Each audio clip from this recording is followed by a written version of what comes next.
Dumping dead dogs and cats in rivers, fields, even an old freezer. That's what former employees of the Coffeyville Animal Shelter say the shelter's director ordered them to do. Multiple employees. I'm Sarah Whaley. And I'm Shay Rozzi. It's very disturbing allegations. They say that director had a practice of euthanizing animals if she deemed they were not cute. And a Fox 23 exclusive, Spencer Humphrey spoke to those former employees who say that director also fired people for speaking up about what they saw. We want to warn you, some of these images and details as well are disturbing.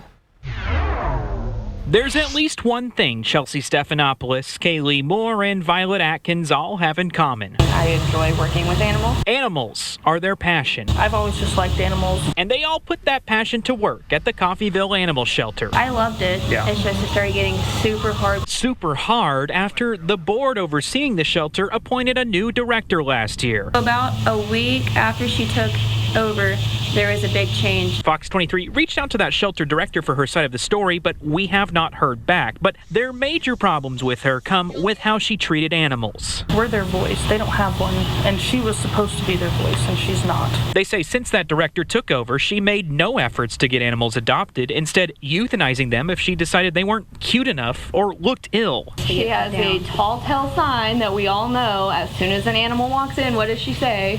I don't know if it's going to make it.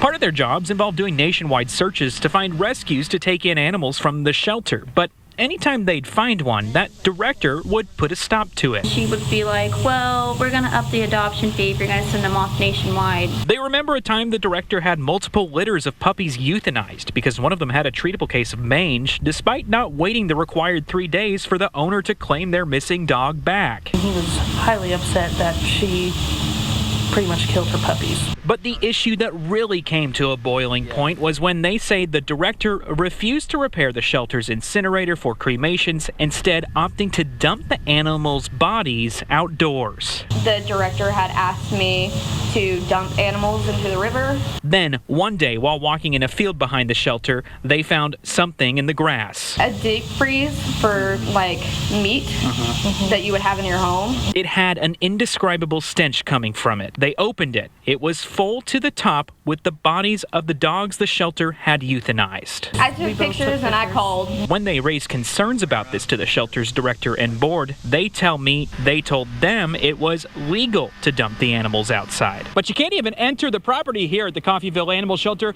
without being greeted by this sign that tells you dumping or abandoning animals is prohibited by Kansas law and it's punishable by jail time. She's well aware. She just doesn't want to be bothered with it. With that, Chelsea and Violet ended up quitting. Kaylee tried to stick it out. They were always appreciative, or here, let me get you this raise, and I was like, oh, okay. And then I started realizing more and more that it wasn't more so they appreciated me, it was more to keep me quiet. Eventually, she says that director fired her. She's like, well, I know you were having problems with the euthanasias and how things are going here, so we're just going to go ahead and let you go. They'd all love their jobs back under new leadership, but what they want most of all is for the animals to be given a fair shake. It's not about me, it's about helping the animals, the ones that, we still can help. In Coffeyville, covering news that matters, Spencer Humphrey, Fox 23 News. Fox 23 reached out to the Kansas Department of Agriculture, which oversees shelter inspections and licenses. While the women Spencer spoke to told us they reported the shelter to the state, the department could not confirm if they were investigating any complaints about the Coffeyville shelter.